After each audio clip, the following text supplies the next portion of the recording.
Bonjour à tous et bienvenue sur cette nouvelle vidéo d'Entrejeux Studio. Aujourd'hui, on va vous présenter le fonctionnement d'un mode qui a été développé par ni plus ni moins d'autre que Vindy, notre très cher MJ sur le Seigneur des Anneaux. Bonjour Vindy, comment vas-tu? Salut Dandy. Ah bah écoute, ça va très bien. Donc tu t'es arraché parce que tu nous as fait un mode pour l'Orcana, donc le nouveau JCC pardon, de Ravensburger, dans l'univers de Disney. Et tu vas nous présenter comment il fonctionne. Alors ça peut effrayer un petit peu quand on arrive dessus, mais vous allez voir que ça devient très vite intuitif. Ouais, bah c'est ça en fait, c'était le but du module parce que manipuler des cartes sur TTS, pour moi c'est casse-bonbon. Alors je voulais un truc simple et comme je m'étais entraîné un peu sur du Marvel Champion et de l'Imperium un peu avant, hein, j'ai réutilisé un peu ce que j'avais déjà créé quoi. D'accord. Alors explique-nous comment il fonctionne déjà. Quand on arrive, qu'est-ce qui se passe? Alors déjà, il faut choisir un siège, comme à peu près dans tous les modules de TTS. Donc vous pouvez jouer en face à face, en diagonale, en côte à côte, il n'y a aucune incidence sur le jeu et le module est prévu pour jouer de 2 à 4 joueurs. Là aussi sans préparatif particulier. Ensuite, il y a deux méthodes pour commencer la game. La première, la plus simple, c'est d'utiliser un des decks préconstruits que des gars du Discord l'Orcana TCG France a créé, qui s'appelle Vesperia. Donc j'ai à peu près récupéré la plupart de ces decks, ils tournent vachement bien. Il y en a d'autres que j'ai récupérés sur Dreaming qui sont faits par bon, je sais pas qui. Mais voilà, c'est la méthode la plus simple. Il y a un bouton devant le deck. Par exemple ici, je vais prendre ce deck là, je clique dessus, ça me donne le deck, et ça va me donner les cartes et on va pouvoir mulligan. La deuxième méthode est d'importer un deck via dreamborn.inc. Pour l'instant, c'est à peu près le seul deck builder qui tient la route sur internet en attendant celui que le dandy veut faire. Hein. Voilà, exactement. Et donc pour cela, il y a un bouton sur le côté de l'écran, un gros bouton bleu, qui permet en fait de copier les données du site via une boîte de texte. Vous trouverez un tutoriel à l'intérieur, donc je ne vais pas rentrer dans le détail. Mais voilà, ça vous importe votre deck de 60 cartes, ça le mélange, ça vous distribue les cartes pour votre mulligan et vous êtes prêt à jouer. Je te remercie. Alors, comment joue-t-on à ce jeu? Avant, on va déjà faire un petit détail sur le mulligan. Donc là, tu dois avoir tes 7 cartes devant toi. Tout à fait. Et un gros bouton au milieu de ton plateau te demande de faire ton mulligan. Donc pour faire Ok. ton mulligan, toutes les cartes que tu ne veux pas garder, il va falloir les mettre dans la main Steam. Vous savez, c'est la main qui est en bas de l'écran de Steam et qui normalement est utilisée pour manipuler les cartes. Sauf que comme on ne peut pas scripter des cartes dans la main Steam, j'ai pris le parti de les mettre sur un board et de les utiliser à partir de là.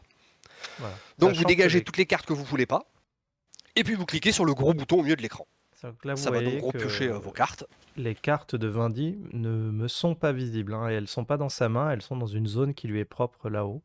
Donc je ne peux pas les voir. Et lui, inversement, ne voit Exactement. pas les cartes qui sont en bas dans ma ligne. Mais comme on a prévu pour de futures vidéos, un streamer peut très bien passer en mode MJ, la couleur noire, et dans ce cas-là, il verra le plateau de chaque joueur.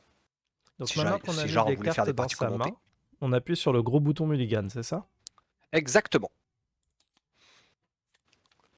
Ok, donc on voit, c'est automatisé, ça met vos cartes en main en défausse, ça en pioche autant nouvelles depuis votre deck, puis ça intègre vos cartes dans le deck, celles qui étaient dans la défausse, et ça remélange. Exactement. Une fois que tout le monde a fait ça, il y a un énorme bouton bleu en haut de l'écran. Vous cliquez dessus et la partie est prête à commencer. Êtes-vous sûr de vouloir démarrer? Je pense que nous sommes sûrs. Ah, je pense ouais. Allez, hop, c'est toi qui débutes du coup. Ouais, c'est ça. Le logiciel détermine le premier joueur aléatoirement. Le premier joueur ne pioche pas de carte, naturellement. Donc, en bas de votre écran, on va plutôt regarder du côté du dandy. Ouais, du coup je vais le faire en direct et tu expliques ce qu'on fait.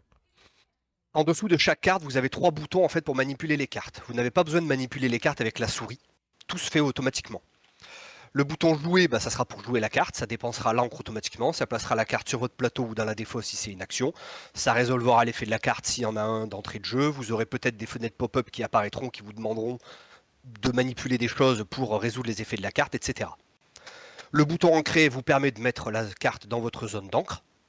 Naturellement, vous ne pouvez ancrer que les cartes qui sont ancrables, les autres, vous ne pourrez pas. Vous ne pouvez ancrer qu'une seule carte par tour. Et le bouton défausser, bah, c'est pour défausser la carte, si jamais vous avez besoin de défausser une carte. Ok, donc là je viens d'ancrer ma carte. Exact. Est-ce que tu peux jouer une carte? Tout à fait. Donc je vais jouer créature. Et on voit que ça a automatiquement incliné mon encre et posé un jeton de mal d'invocation pour ne pas jouer mon personnage. Voilà, exactement. Une fois que le dandy a fini de jouer, il appuie sur le bouton en haut de son écran pour passer le tour. Ce bouton-là ici pour passer le tour. Hop, et là c'est à toi. Je me place un bonhomme juste pour vous expliquer.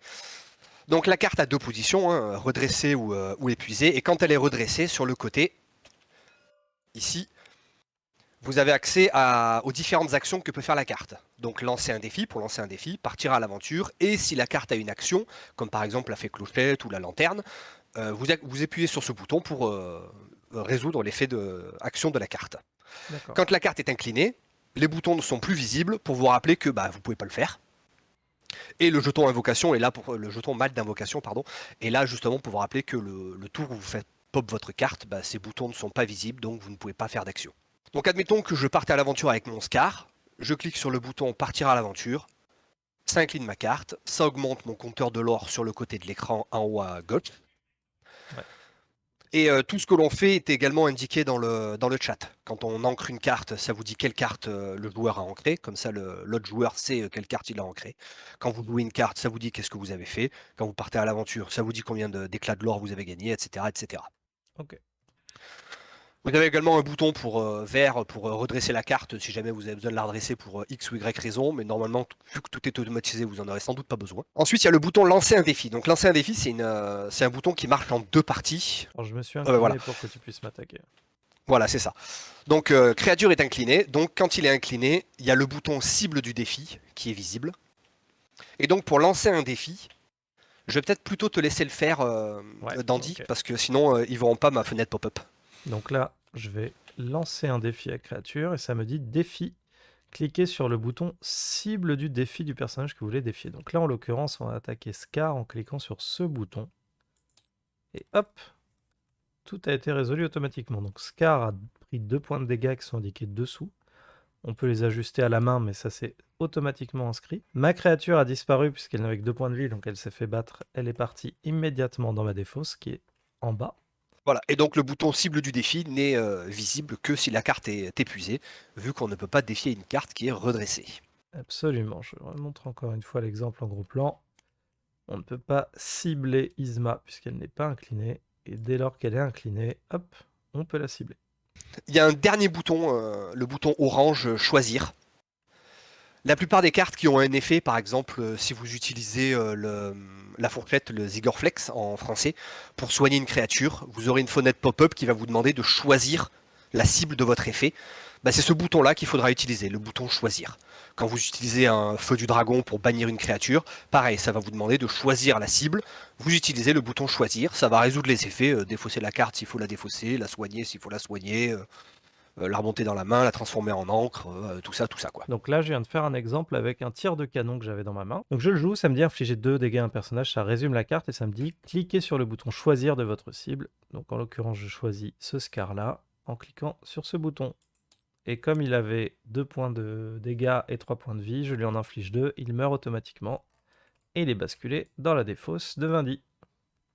Exactement. En information qu'on peut rajouter, comme on ne voit pas les cartes de notre adversaire, vous avez un plateau devant votre plateau joueur qui indique à votre adversaire combien de cartes vous avez en main.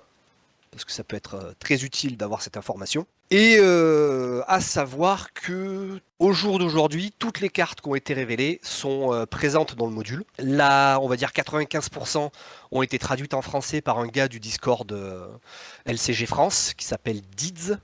Merci pour ton travail, Did, c'est assez incroyable. Et voilà, tous les effets des créatures sont absolument tous automatisés. Que ce soit Aladdin, Mulan, Moana, le capitaine Crochet qui permet de récupérer des fire canons. Le but étant vraiment de se concentrer sur le jeu en lui-même et pas la manipulation des cartes. Et à savoir, est-ce que j'ai oublié de mettre un point de dégâts, et est-ce que j'ai pas défaussé ma carte, et est-ce que si, est-ce que ça, voilà, tout est automatisé. Comme ça, on est vraiment focus sur uniquement la gestion de notre board, de l'adversaire, de nos points, et de savoir qui c'est qui va gagner. Eh ben écoute, c'est vraiment génial. Ça peut être un peu surprenant que tout soit automatisé au début, mais vous allez voir qu'au bout de quelques parties sur ce module, on y prend vraiment très vite le goût et le pli, et on ne se trompe plus, on utilise tous les boutons assez intuitivement. Donc n'hésitez pas à vous en servir, le module, je le rappelle, est gratuit. Il est disponible sur le workshop de Tabletop Simulator. Voilà, il y a un gros logo français dessus. Pour l'instant, comme je suis le seul français à avoir développé un module, Voilà, vous vous ne pourrez pas le devriez pas rater. vous tromper. Exactement. Il est aussi en link dans le Discord d'entre-jeux et de l'Orcana TCG France. Et puis on mettra un lien dans la description de cette vidéo, comme ça vous pourrez y accéder directement. Ah bah parfait. Est-ce que tu as d'autres choses à expliquer sur ce module, ou est-ce que tu as couvert l'essentiel de ce qu'il contient? Ah bah, je pense avoir couvert l'essentiel de ce qu'il contient. Parce Ok. que c'était essentiellement pour comment manipuler les cartes, parce que c'est vrai que généralement on a plutôt l'habitude sur Tabletop d'utiliser ça à la souris. Donc voilà, après si vous avez des questions, bah, je suis disponible sur le Discord ou via Steam, il n'y a pas de souci si vous avez des questions. Ou des idées d'amélioration, je suis ouvert à tout. Eh ben c'est super. Merci beaucoup Vindy. J'espère que cette présentation vous a plu et que vous arriverez à apprivoiser ce mode qui est vraiment hyper agréable et intuitif une fois qu'on a pris le temps de découvrir comment il fonctionne. Et sur ce, je pense qu'il ne nous reste plus qu'à lancer une partie pour nous éclater sur l'Orcana. Mais grave. Allez, à bientôt tout le monde. Merci. Ciao Vindy. ciao!